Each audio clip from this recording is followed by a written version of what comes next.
Frédéric Lorrain, bonjour et merci à toi aussi, dans le fond, de te prêter au jeu de qui est Frédéric Lorrain, puis en même temps voir un petit peu qu'est-ce qu'il fait présentement. Première question, brise-glace, je te posais la question, présentement, qu'est-ce que tu fais, Frédéric? Sur quoi tu travailles particulièrement ici à l'Université du Québec à Trois-Rivières? Actuellement, je travaille sur deux gros dossiers. Le premier dossier, c'est tout ce qui est décrochage scolaire, les impacts économiques du décrochage scolaire. Évidemment que ce qui intéresse les gens, c'est beaucoup le chiffre, qu'est-ce que ça coûte. Mhm. Mais comme moi, ma spécialisation est en développement économique régional, j'ai voulu voir aussi c'est quoi les conséquences du décrochage scolaire sur le développement économique régional, en particulier celui de la Mauricie, mais aussi de d'autres régions.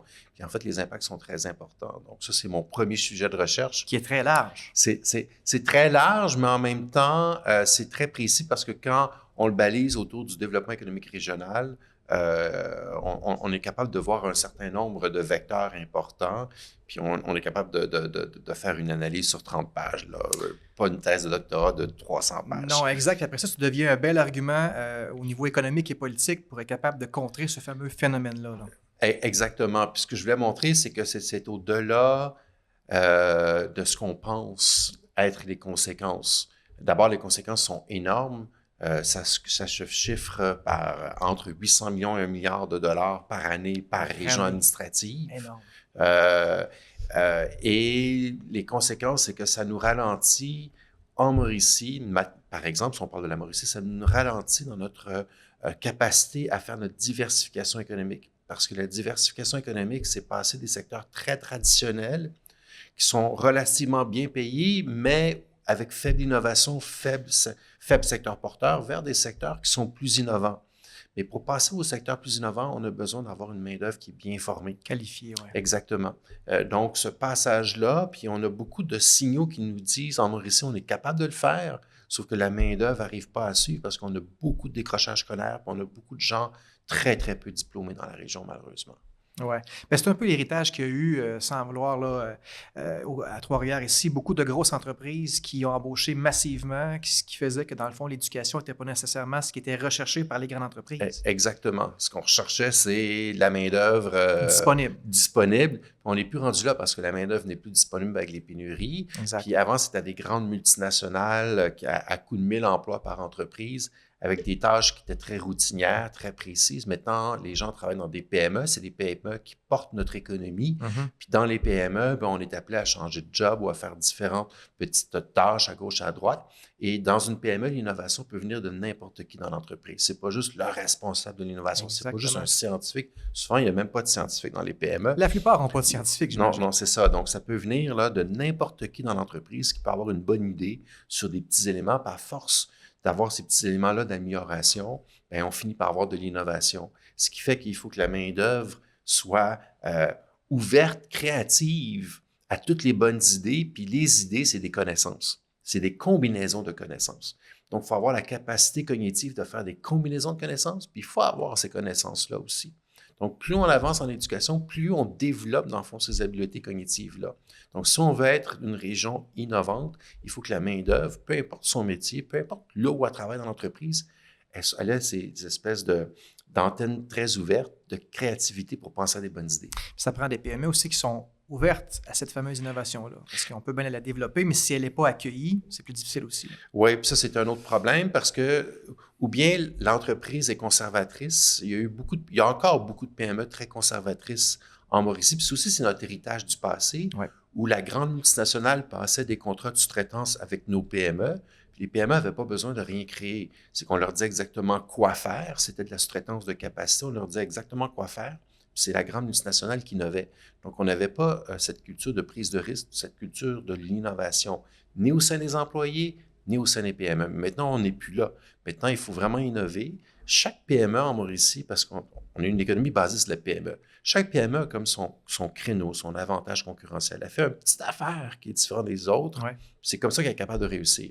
Mais ce n'est pas suffisant, ça, parce que s'il y a une crise du dollar canadien, si une crise, une autre pandémie, si M. Trump décide de mettre des tarifs douaniers, tout ça, ça va prendre plus pour pouvoir se concurrencer. Puis on a les capacités ici dans la région de le faire, mais on a encore des retards parce qu'il y a une certaine forme de conservatisme.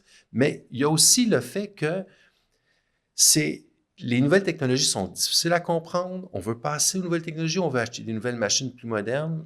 quelle machine, quelle technologie, avec qui on fait affaire. C'est beaucoup d'incertitudes, c'est beaucoup de risques.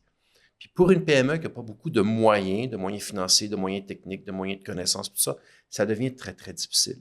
Donc, c'est pour ça que moi, je dis arrêtons d'envoyer des chèques aux PME, mais donnons de l'aide aux PME, de l'aide concrète. Intervenons sur le terrain pour aider les PME vraiment à se développer en termes d'innovation. Pour faire un parallèle avec un de tes confrères qu'on a eu justement dans ce podcast-là, est-ce que le reprenariat peut devenir un moyen ou une fenêtre d'opportunité pour être capable d'amener, entre parenthèses, les vieux entrepreneurs qui cèdent leur entreprise à des peut-être jeunes loups plus ouverts vers l'innovation, la technologie, de ces choses-là? Je ne vais pas parler de jeunes ou de vieux. Okay. Oui, on va rester. Parce que ce n'est pas toujours le cas. Oui, c'est vrai, tu as raison. C'est pas toujours le cas, mais c'est des pensées conservatrices. Oui. C'est vrai que le reprenariat, puis moi, je le vois parce que je travaille avec la Chambre de commerce sur le jury du Gala Radisson. Oui. Et il y a un prix reprenariat, donc on lit tous les dossiers. Puis tous les dossiers que je lis, on voit bien que le repreneur arrive avec des nouvelles idées. Puis souvent, il y a un MBA, puis il y a eu des autres études en commerce, puis il arrive avec un certain bagage. C'est ça, il y a vu autre chose. Tandis que la première génération d'entrepreneurs au Québec, c'est des gens qui ont été extrêmement débrouillards, qui ont extrêmement créatifs, mais qui n'ont pas nécessairement un haut niveau d'éducation, mais ils vont compenser par beaucoup de proactivité, puis beaucoup de débrouillardise. De flair, puis tout ça. Là. Pour commencer, ça va bien, mais une fois qu'on monte dans l'entreprise, puis tout ça, il faut que l'entreprise passe à un autre niveau de sophistication, puis c'est là qu'on a un problème au Québec. Il faut se rappeler, dans le fond, là, qu'au Québec, là, le Québec Inc., les entrepreneurs québécois, ça a commencé dans les années 60, 70, presque 80. Ça veut dire qu'on est à une génération et demie d'entrepreneuriat au Québec. C'est pas beaucoup, là. En Europe, c'est 300 années d'entrepreneuriat. C'est énorme. Donc, c'est normal. Puis effectivement, le reprenariat, moi, je le vois très clairement sur le terrain, là, que les repreneurs arrivent là, avec des nouvelles idées en termes de management, de gestion. C'est vraiment le fun. Là. Ils vont amener l'entreprise à un autre niveau. Excellent. Mais pour faire le lien avec le décrochage scolaire... Oui, parce qu'on a comme pris une petite courbe. Là. Oui, c'est ça, parce que dans l'entreprise, il y a des entreprises qui me disent, on sait qu'on est en retard technologiquement, on sait exactement qu'est-ce qu'il faut faire, on sait quel équipement acheter, on sait quel processus changer, mais notre main-d'œuvre n'arrive pas à suivre. Parce que historiquement, on était des entreprises traditionnelles. On a embauché les gens sans qualification parce qu'on n'avait pas besoin de plus que ça. Puis ces gens-là, on veut les garder aujourd'hui parce qu'on est en pénurie de main-d'œuvre, puis parce que nos employés, c'est notre famille, on ne veut pas les licencier, sauf qu'ils n'arrivent pas à suivre. Donc, on prend 5 ans de retard sur notre transformation numérique parce que notre main-d'œuvre n'arrive pas à suivre. C'est énorme. C'est énorme. Puis c'est souvent là que la vie ou la survie de l'entreprise aussi devient un enjeu. Là, quand on n'est pas capable de suivre au niveau technologique, c'est là qu'il y a un gros clash. Là. Exactement. Donc, le message qu'il faut envoyer, c'est que même dans une PME d'usinage ou une PME plus traditionnelle, ça prend des qualifications.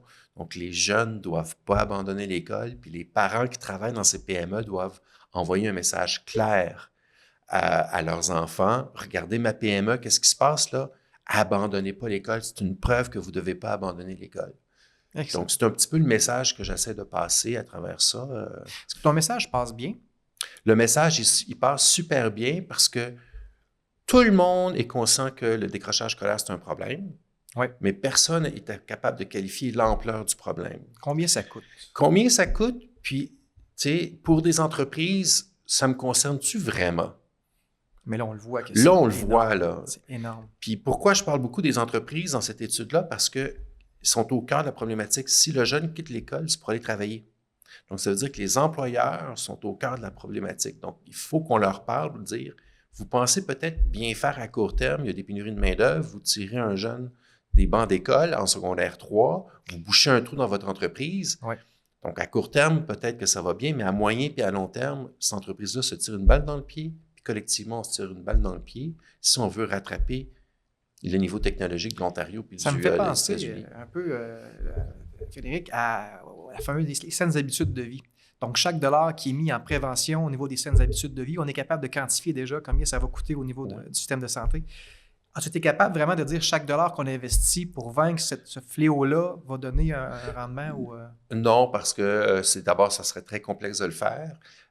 Puis j'avais dans le fond, c'est des collaborations de recherche là, avec des organismes de concertation en éducation, comme par exemple la TREM en Mauricie, qui n'ont pas des grands moyens financiers pour faire des études là, de 100 000 $.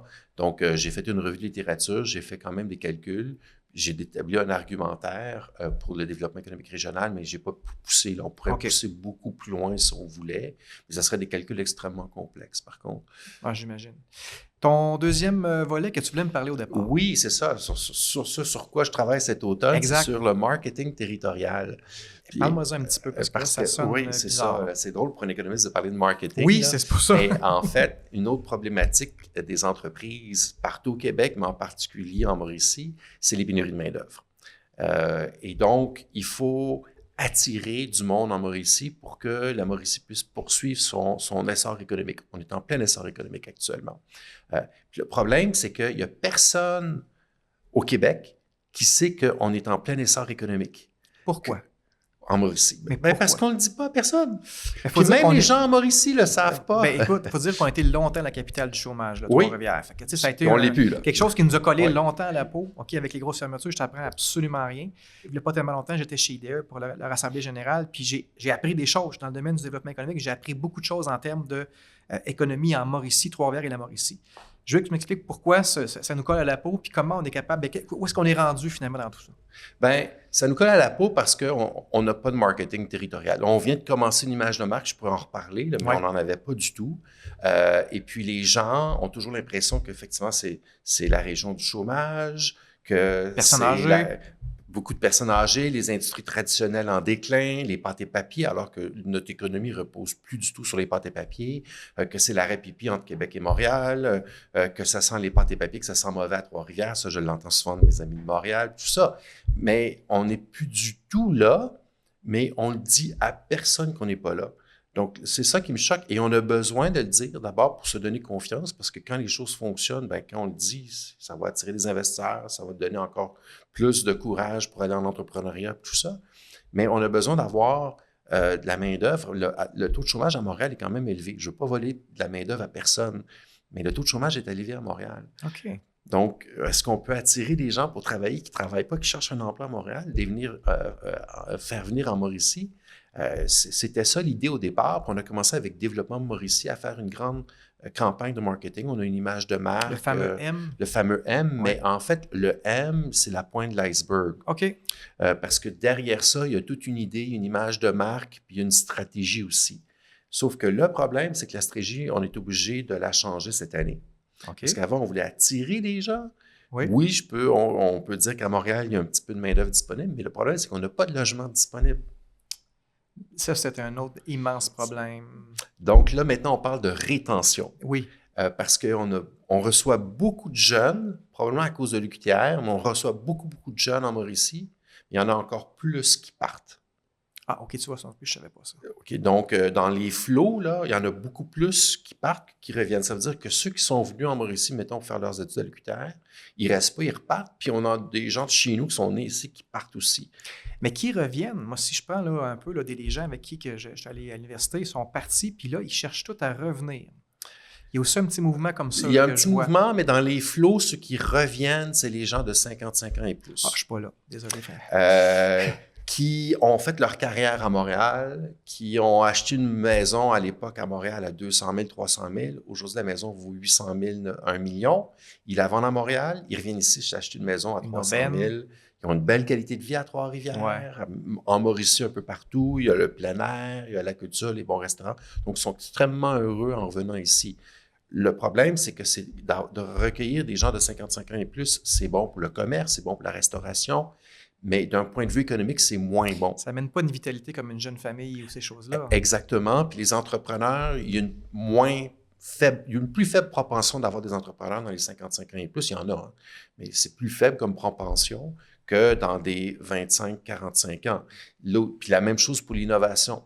La propension à innover va être plus grande chez les 20-45 ans qu'au-delà de ça.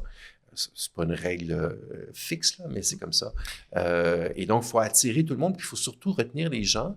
Puis je donne un exemple, c'est les étudiants qui sont dans le bac en informatique ici à l'UQTR.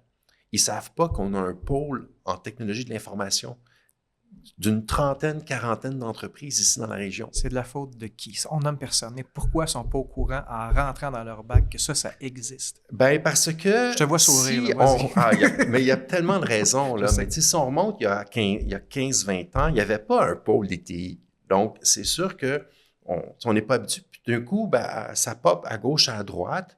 Puis dans d'une dizaine d'années, tout coup, le pôle existe. Mhm. Maintenant, le pôle ne se fait pas voir. Maintenant, il y a eu des stratégies pour se faire voir. Il y a le GIOB qui travaille très fort là-dessus. Puis il y a eu des efforts aussi faits avec les professeurs ici pour faire connaître les entreprises. Donc là, ça commence à se faire. Mais ce n'est pas encore assez fort. Parce que le jeune, lui, il se dit, bon, en TI, où est-ce que je dois aller? À Montréal puis à Québec. Exact. C'est le réflexe. C'est ça, c'est le réflexe. Mais il y en a des entreprises qui vont embaucher où c'est vraiment le fun de travailler. C'est une belle gestion des ressources humaines, etc., etc. Donc, ça, c'est la première raison. Puis la deuxième raison, c'est peut-être parce que, puis là, je suis à l'UQTR, là, mais jusqu'à très récemment, il n'y avait pas une connexion si forte que ça entre l'UQTR et son milieu. Ça tend à changer, ça. Là, ça change. Là, je dois dire que ça change beaucoup. On a un service qui fait ça, le service de partenariat, tout ça, puis ils ont toujours été présents, ils ont toujours été très compétents pour tout ça. Mais ça, c'est comme la tête dirigeante, mais le reste de l'UQTR était moins présent peut-être sur le terrain. Nous, à l'Institut de recherche sur les PME, on est tout le temps sur le terrain, mais si on regarde l'ensemble des professeurs, peut-être qu'on est un petit peu moins sur le terrain, puis globalement, de façon institutionnelle, peut-être qu'il y avait moins de connexion. Maintenant, ces choses-là changent très rapidement, mais il faut laisser le temps au temps pour que ça fasse son effet. Mais il y a certains professeurs là, qui sont quand même en lien avec l'industrie. Puis Ouais. souvent, ce qu'ils vont essayer de faire, c'est prendre une problématique d'une industrie puis être capable de trouver un étudiant à la maîtrise qui va pouvoir, dans le fond, résoudre cette problématique-là. Puis ça devient probablement extrêmement intéressant pour l'étudiant de travailler sur quelque chose de concret. Puis on s'entend que l'entreprise, s'il voit que ça se passe bien, c'est souvent une belle opportunité. Absolument. Là, mais il faut que l'entreprise ait le réflexe de faire affaire avec l'UQTR. Et ils ne l'ont pas ou presque pas. Oui, c'est ça. Exactement. Parce qu'encore une fois, je pense qu'il fut une époque où les entreprises n'avaient pas nécessairement d'abord ce réflexe-là parce que ce n'était pas dans la culture de la région. Puis, comme l'UQTR était peut-être à l'époque moins présente sur le terrain, les entreprises avaient encore moins de réflexe de faire affaire avec l'UQTR. Puis, il y a peut-être encore des gens qui sont avec cette mentalité-là qui est en train de changer très rapidement. Mais ce que ça fait, c'est que ça ne retient pas nos jeunes ici. Donc, j'avais fait une étude avec ma collègue en gestion des ressources humaines, là, Annick Parent-Lamarche. Puis nous, notre argumentaire, c'est que si on veut attirer de la main-d'œuvre dans la région, en termes de marketing territorial, il faut arrêter de mettre des beaux paysages, puis des images de kayak. Puis des maisons pas chères. Puis souvent, c'était ça qui était vendu. C'est ça, mais en fait, c'était surtout, tu sais, vous pouvez faire du kayak à côté, puis il y a des belles montagnes, puis il y a la possibilité de faire du ski. Bien, si on envoie ce message-là, ça veut dire que la région n'a rien d'autre économiquement à présenter que des beaux paysages. Donc, ils vont venir pour un week-end faire du ski. Ils ne viendront pas travailler ici. Exact. Donc, nous, ce qu'on disait, c'est que, surtout pour les jeunes générations sont beaucoup plus attachées à des éléments autres que le salaire quand ils vont choisir d'aller travailler à un endroit. La flexibilité du temps de travail, l'épanouissement personnel, les défis, la reconnaissance de leur réalisation, puis tout ça. Et donc, ça prend des stratégies de gestion des ressources humaines plus modernes, plus innovantes pour attirer et garder les jeunes. Donc, notre stratégie de marketing territorial doit s'arrimer à l'image de marque employeur. Dire, bien, on a en fait un paquet d'employeurs qui sont super bons dans un paquet de domaines et c'est ça qu'il faut valoriser pour attirer des jeunes travailleurs et pas les montagnes et les lacs. Puis sur papier, Trois-Rivières, là, on a une université, on a 2 collèges, on a un port, on est entre Montréal et Québec, on a un réseau routier développé. Tu sais, je pourrais continuer longtemps. Là. Puis je pense qu'on a déjà eu la discussion là-dessus parce que je t'avais posé la question, mais j'aimerais ça que tu m'en parles. Puis là, c'est une petite question en parallèle. Je sais que tu ne travailles pas nécessairement là-dessus, mais tu dois avoir une opinion très certainement là-dessus. Pourquoi Trois-Rivières n'est pas capable de se débrouiller plus que ça? Avec tout ce qu'on a, là. Ben là, on peut parler historiquement, là, pour comment ça se fait que Trois-Rivières, parce qu'en 2014, non, pardon, c'était en 2015. 2015, j'avais calculé un indice de compétitivité régionale des régions du Québec. Puis la Mauricie, on était au dernier rang avec la Gaspésie. OK. Alors, la Gaspésie, ils sont loin, c'est l'éloignement géographique qui joue contre eux, puis c'est le fait que le poisson, il n'y en a plus. Donc, ils sont très limités. Donc, leur principale ressource, le poisson, les flots de poissons sont moins là. Mais nous, on n'a pas de raison d'être en dernière place. Exactement. Parce qu'on a tellement d'outils, on a une base industrielle qui est forte, on a une main-d'œuvre bonne dans le secteur manufacturier, dans d'autres secteurs, on a des centres de recherche de qualité internationale, on a tout ce qu'il faut. Mais moi, je disais tout le temps, c'est comme une Cadillac rutilante, puis il n'y a personne qui est au volant, tout le monde est assis sur le siège arrière. C'est ce qui se passe. C'est ce qui se passe. Puis je dirais qu'on n'a pas encore pris la pleine possession de nos outils encore. C'est un syndrome d'imposteur là-dedans, on dirait? Non, je pense que c'est parce que c'est encore notre passé industriel où c'est la grande multinationale qui organisait tout. Oui, c'est ça. Elle organisait tout. Puis maintenant qu'elle n'est plus là, il y a une sorte de désorganisation. Puis moi, j'appelle ça du hardware. Explique-moi ça. C'est-à-dire que dans le développement économique, il y a 3 types d'outils. Il y a les outils software. Ça, c'est toute l'aide aux entreprises, l'aide à l'exportation, l'aide à l'innovation, le financement, l'entrepreneuriat, tout ça. Ça, c'est très utile, mais ce n'est pas suffisant. Ensuite de ça, il y a le hardware, tout ce qui est équipement physique, équipement de télécommunications, les ports, les infrastructures, le train, le transport, des incubateurs, des parcs industriels, tout ça. Puis tout ça, ben, c'est très important, mais ce n'est pas encore suffisant. La plupart, toutes les régions offrent du software, puis du hardware et du software. Ce qui manque, c'est le hardware, c'est-à-dire l'organisation de tout ça. Donc, c'est comme si on avait toutes les pièces pour faire un ordinateur, mais il n'y a personne qui a mis l'ordinateur ensemble. Et ça, ben, au niveau régional, il n'existait rien.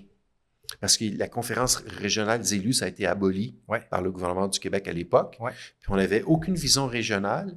Puis au niveau municipal, il y avait les villes, mais il n'y avait rien qui unissait les entrepreneurs entre eux. Il n'y a pas de concertation, là. Exactement. Puis nous, à l'Institut de recherche des PME, la capacité de réseautage des entrepreneurs, au-delà de prendre un verre et de discuter du match de hockey d'hier soir, là, mais du réseautage fort où ils vont partager de l'information, ils vont coopérer ensemble, ils vont échanger des idées, ils vont innover ensemble, ils vont s'entraider, s'encourager mutuellement, se faire du cofinancement.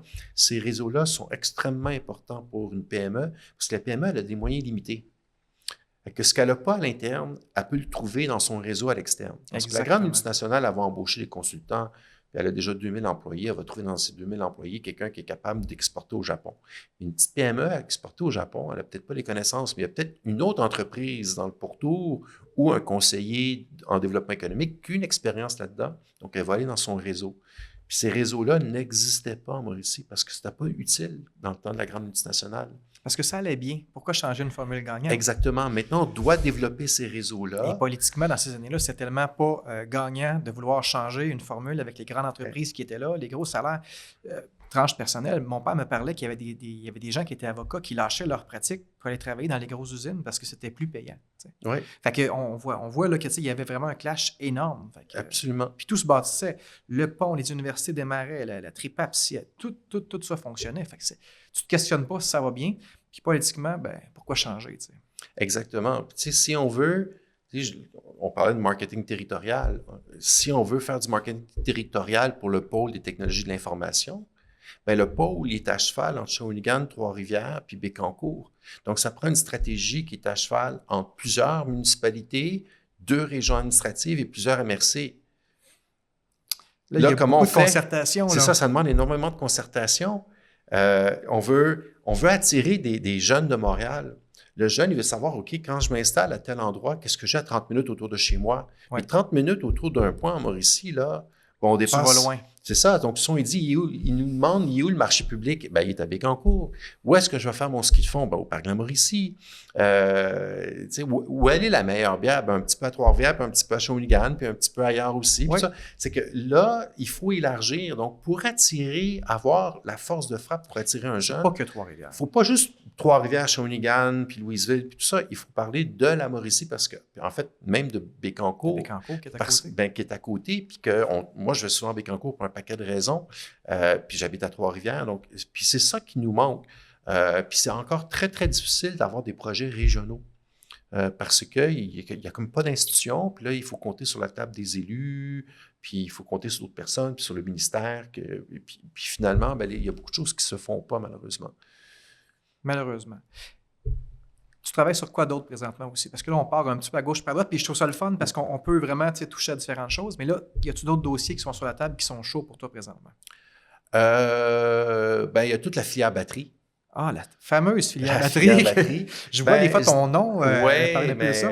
mais c'est pas un projet de recherche. C'est en fait le résultat de toute mon expérience et ma recherche dans ce domaine-là. La recherche sur le développement économique régional.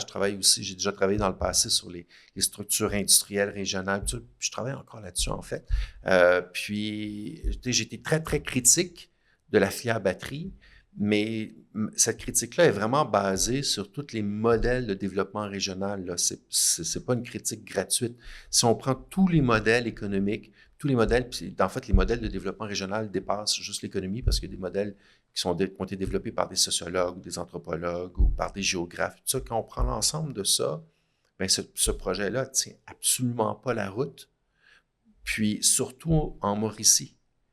Pourquoi? Est-ce qu'on peut dire que connaître son histoire, c'est connaître son futur à la fois? Parce que là, on répète. C'est-à-dire qu'on avait pris le pari de développer l'économie sur la base des PME, puis d'arrêter d'essayer d'attirer des grandes entreprises pour compenser les autres grandes entreprises qui faisaient faillite.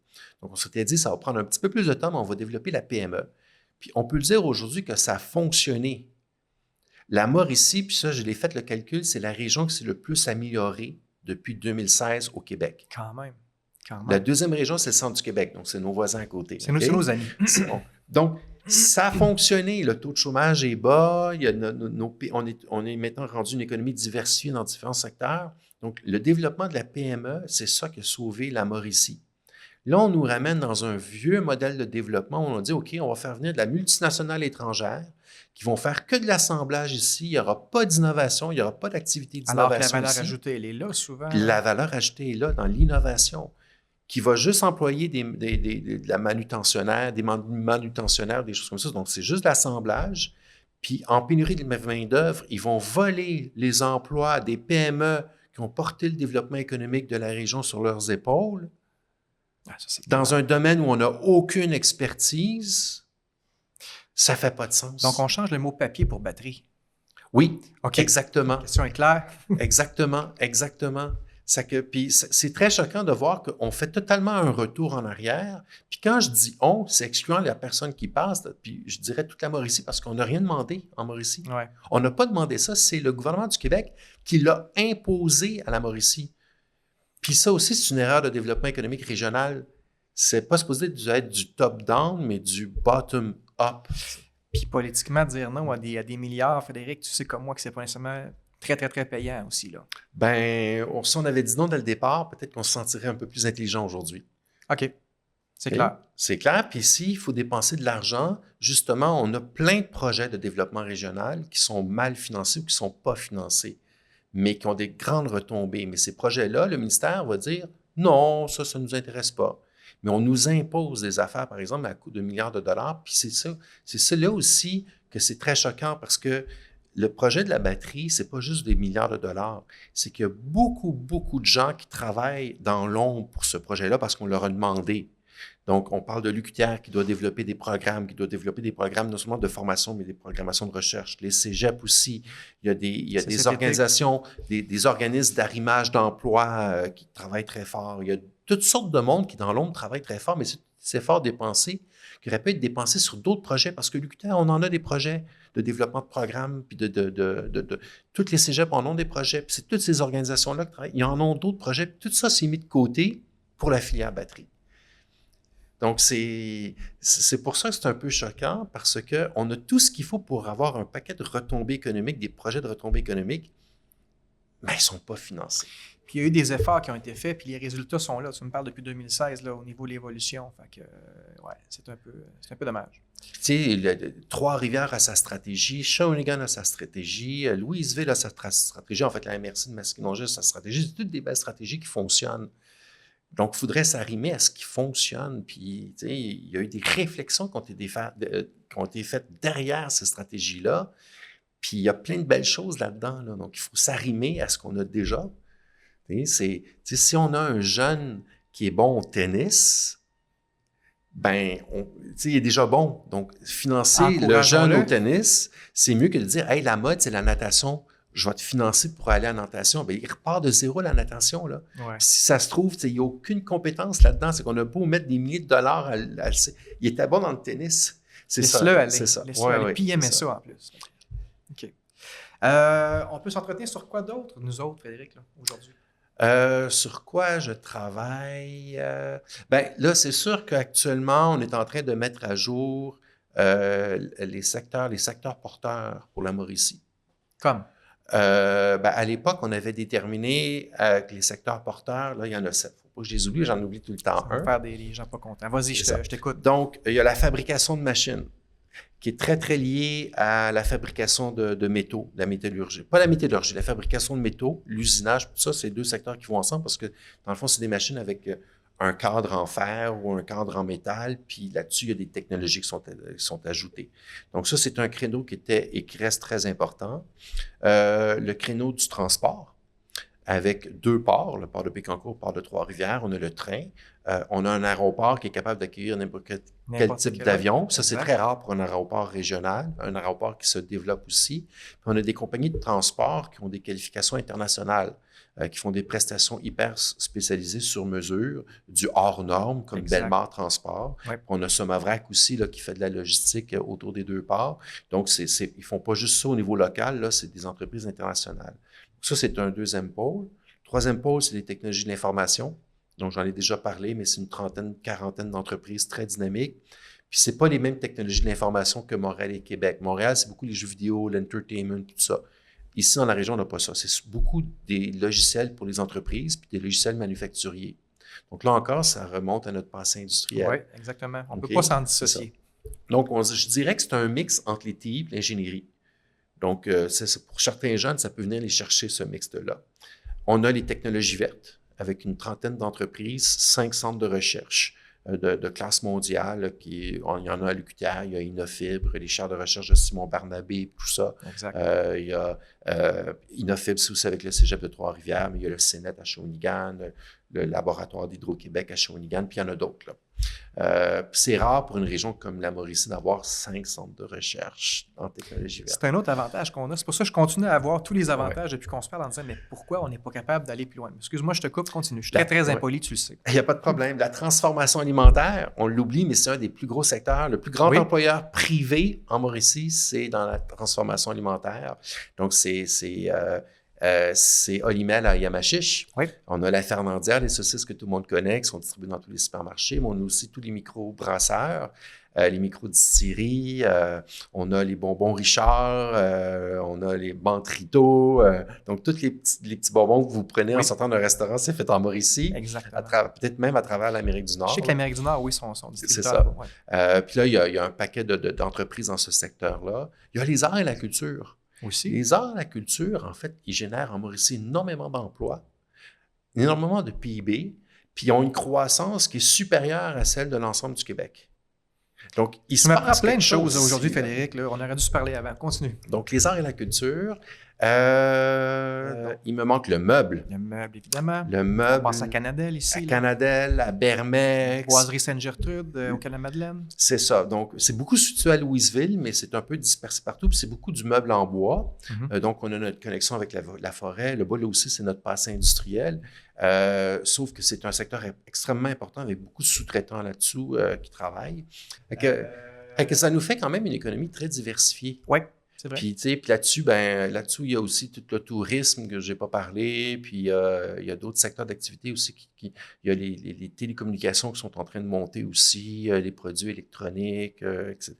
Il y a des entreprises qui se développent là-dedans. Donc, on a quand même, juste dans la conception et fabrication de machines, incluant tout ce qui est métal, là, c'est presque 169 entreprises. C'est presque... C'est énorme. C'est juste pour une secteur, population d'à peu près, on est 100 quelques mille, 100... Oui, 165 000 au total en Mauricie, quelque chose comme ça, 170 000.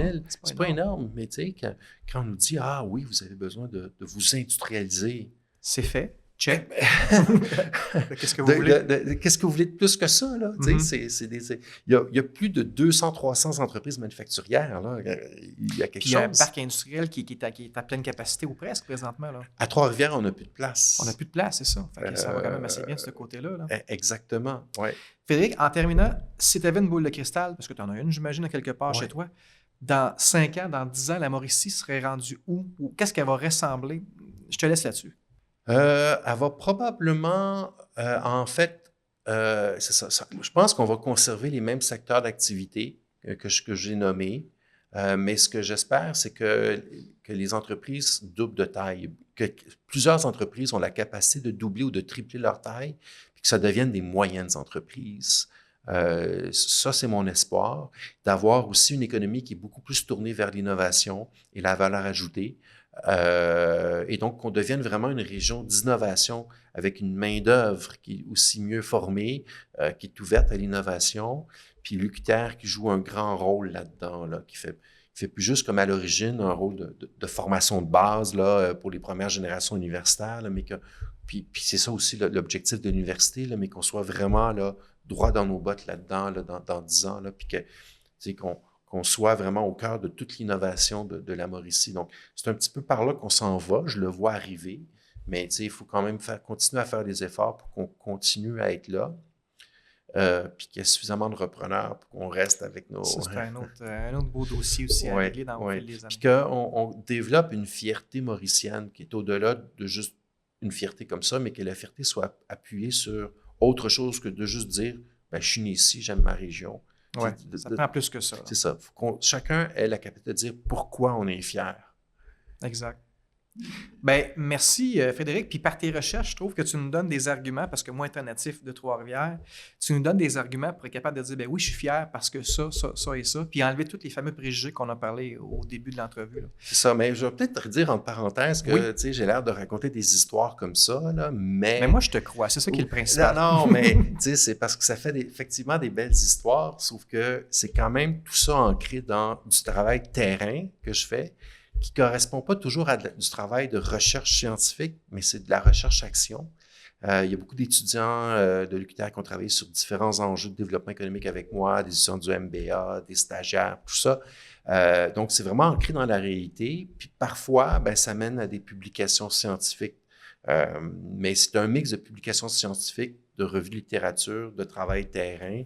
C'est pour ça que je parle pas comme un scientifique, mais je raconte des histoires, mais tout ça, c'est mélangé un peu. Mais... Je pense que c'est le lot des gens de l'Institut de recherche les PME, où on est des scientifiques, mais terrain. Mais moi, comme témoin, je peux dire que tu es extrêmement présent au niveau de la Mauricie. Tu es présent sur le terrain avec les gens qui sont en développement économique. Tu n'es pas dans ton bureau à regarder des courbes. Fait que, ça, c'est extrêmement apprécié. Puis ça, c'est vraiment quelque chose que, selon moi, qu'il faut que tu continues de faire parce que c'est vraiment là que ta valeur ajoutée, elle est aussi en tant que professeur. Mais moi, je vois toujours les modèles dans ma tête là, quand je vous parle. Mais qu'est-ce que tu vois là? Là, moi, je vois les modèles de croissance endogène qui sont basés sur l'innovation que les entreprises vont faire, mais la particularité, c'est que l'innovation, c'est un bien qui est intangible, qui peut se transférer aux autres. Ouais. Donc, c'est un modèle économique qui existe, un modèle de croissance. Puis, comme ça peut se transférer aux autres, ça veut dire que l'innovation a double rentabilité. Rentabilité pour l'entreprise qui elle-même a innové puis qui est capable d'avoir un nouveau produit ou d'être plus concurrentiel. Puis, comme il y a de l'information qui se transfère, il y a une rentabilité seconde pour les partenaires autour qui peuvent regarder cette idée-là, dire « Ah ben moi, à partir de cette idée-là, ça m'a fertilisé une autre idée qui va mener à une innovation. » Et donc là, c'est comme ça qu'on a ce qu'on appelle des régions apprenantes et innovantes, où il y a beaucoup de partage d'informations. Puis d'un coup, l'innovation devient de plus en plus importante, parce que plus on innove, plus on est capable d'innover, puis plus on innove, là, c'est comme un cercle vertueux. C'est une roue, là, c'est ça. C'est exactement. Ça. Donc ça, c'est le modèle de la croissance endogène que j'ai spontanément en tête. Fallait qu'on plug ce mot-là, c'est bien. Hey, merci encore, Frédéric. Super agréable, puis on apprend beaucoup de choses, puis on te souhaite la meilleure des chances pour la suite. Merci encore.